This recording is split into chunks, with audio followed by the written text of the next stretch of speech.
Assalamualaikum warahmatullahi wabarakatuh. Bismillah walhamdulillah wassalatu wassalamu ala rasulillah wa ala alihi wa sahbihi wa man tabi'ahum bi ihsanin ila yaumil qiyamah. Amin. Saudara-saudaraku, sahabat Mimo yang berbahagia, pada video ini kita akan belajar bersama mengenai terjemah ayat-ayat suci Al-Quran dan ringkasan tafsirnya serta asbabun nuzulnya, khusus surat Az-Zalzalah.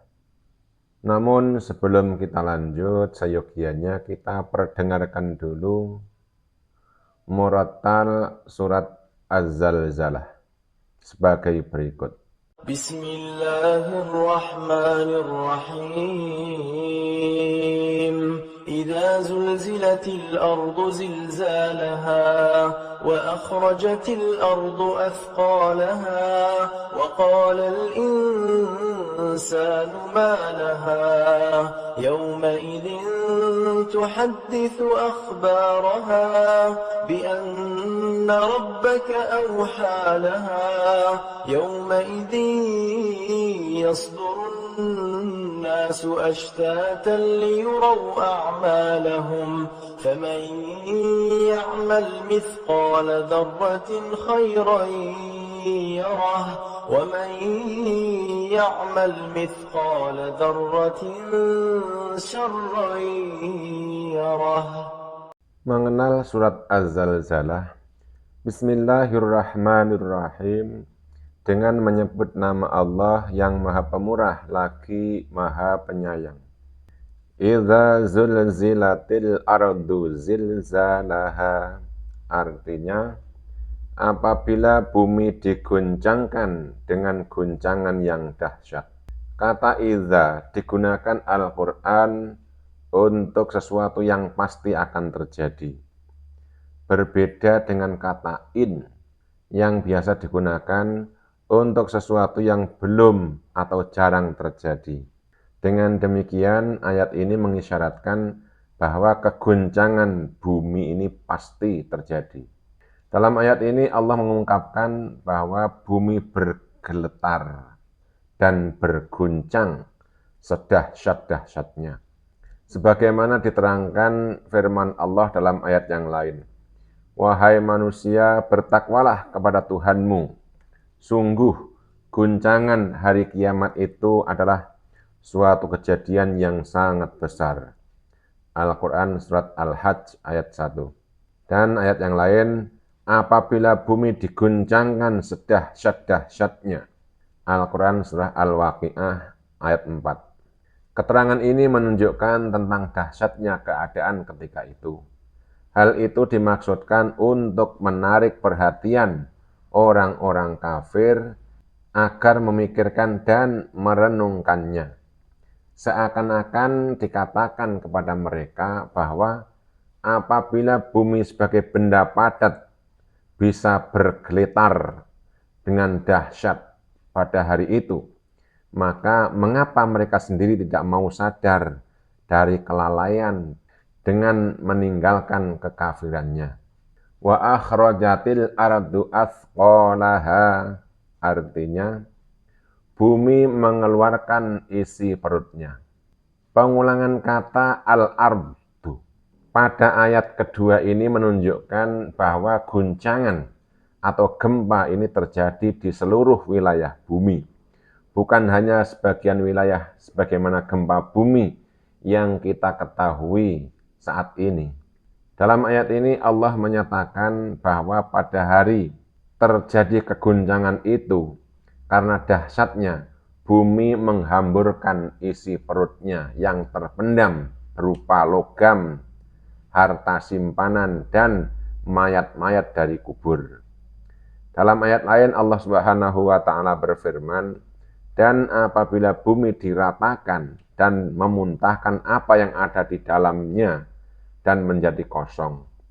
Al-Quran Surah Al-Insyiqaq ayat 3-4. Contohnya, sebagaimana terjadi dengan letusan Gunung Krakatau pada tahun 1883. gempa dan tsunami di Aceh pada tahun 2004, lumpur panas di Sidoarjo, Jawa Timur tahun 2006, dan lain-lain, yang begitu dahsyat sehingga mengeluarkan lava dan isi perut bumi.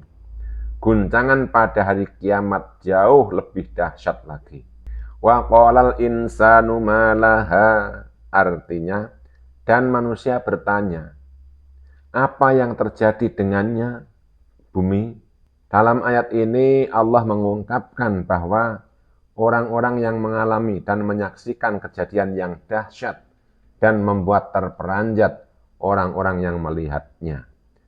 Lalu berkata, apa gerangan yang terjadi pada bumi?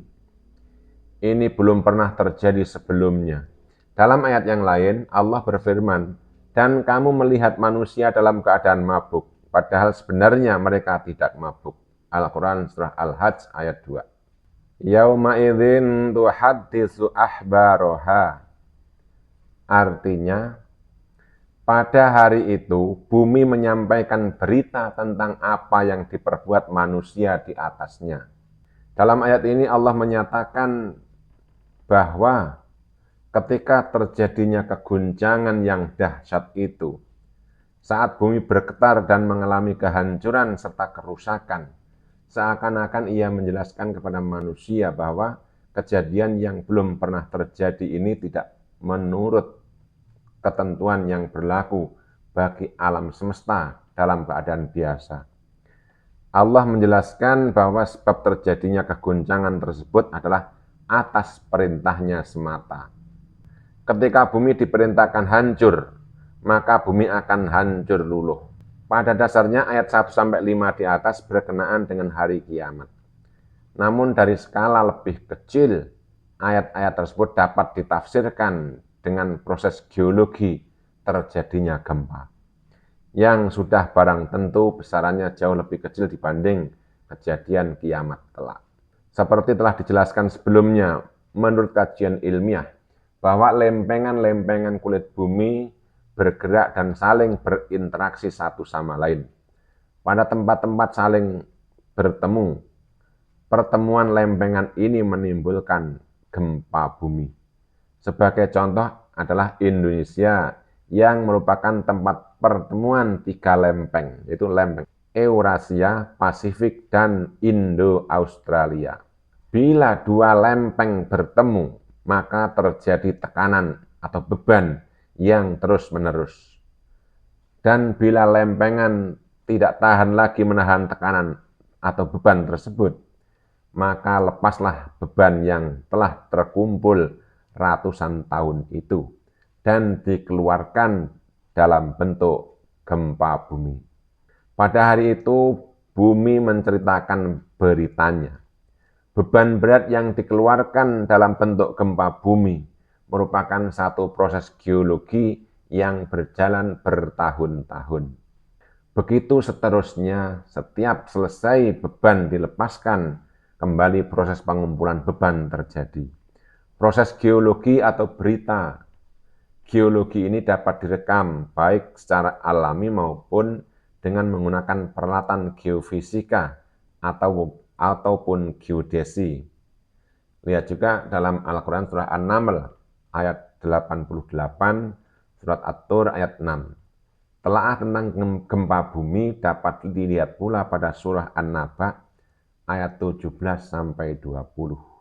Bi anna rabbaka auhalaha, artinya karena sesungguhnya Tuhanmu telah memerintahkan yang demikian itu kepadanya.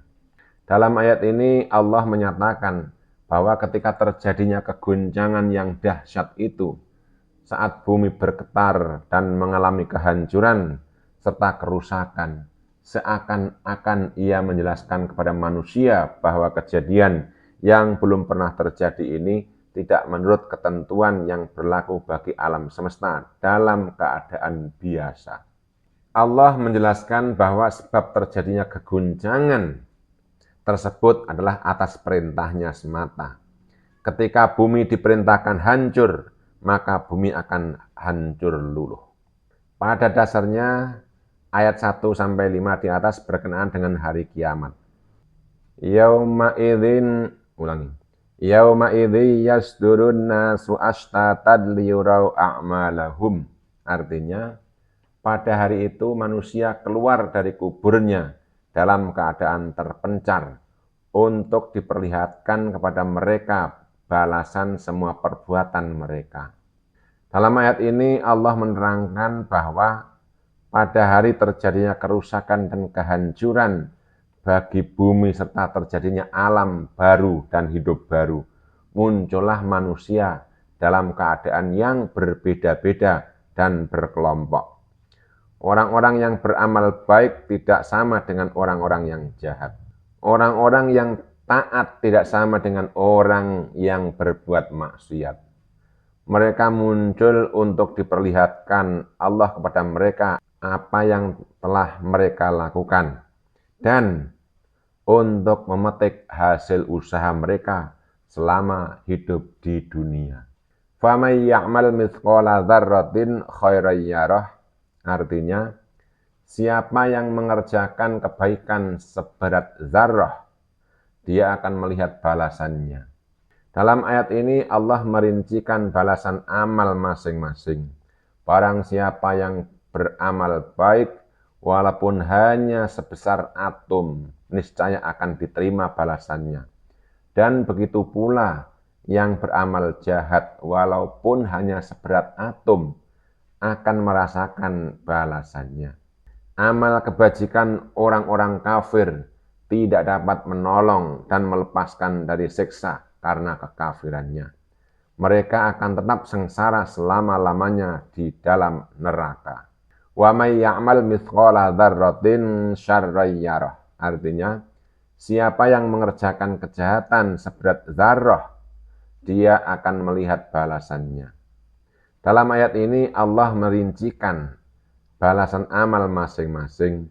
Barang siapa yang beramal baik walaupun hanya sebesar atom, niscaya akan diterima balasannya. Dan begitu pula yang beramal jahat, walaupun hanya sebesar atom akan merasakan balasannya. Amal kebajikan orang-orang kafir tidak dapat menolong dan melepaskannya dari siksa karena kekafirannya. Mereka akan tetap sengsara selama-lamanya di dalam neraka. Adapun asbabun nuzul surat Az-Zalzalah sebagai berikut. Mayoritas ulama berpendapat bahwa surat ini turun sebelum hijrah, termasuk surat Makkiyah. Namun ada pula sebagian ulama yang berpendapat bahwa surat ini turun setelah hijrah, khususnya ayat 7 dan 8. Ibnu Katsir, Said Qutb, dan Buya Hamka termasuk ulama yang berpendapat surat ini Makkiyah. Sedangkan Syekh Wahbah Az-Zuhaili termasuk ulama yang berpendapat surat ini Madaniyah.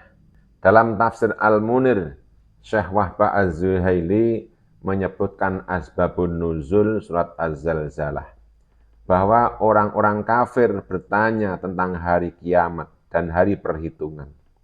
Oleh karena itu, Allah Subhanahu wa Ta'ala menurunkan surat ini, menjelaskan kepada mereka tentang tanda-tanda hari kiamat, agar mereka mengetahui bahwa hari kiamat itu hanya Allah yang tahu kapan datangnya.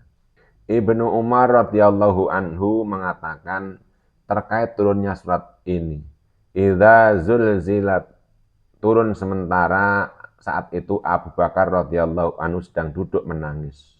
Secara umum surat ini berbicara tentang kondisi mencekam hari kiamat, mulai terjadinya gempa dan guncangan dahsyat di bumi, hingga perginya manusia ke padang mahsyar, hingga mendapat balasan atas sekecil apapun perbuatannya. Wallahu a'lam. Demikian arti terjemah dan asbabun nuzul serta ringkasan tafsir dari surat Az-Zalzalah. Semoga bermanfaat. Jangan lupa untuk memberikan subscribe, komen, dan like pada video ini dan juga video-video lain di channel ini. Terima kasih telah menontonnya. Sampai jumpa di video berikutnya. Wassalamualaikum warahmatullahi wabarakatuh.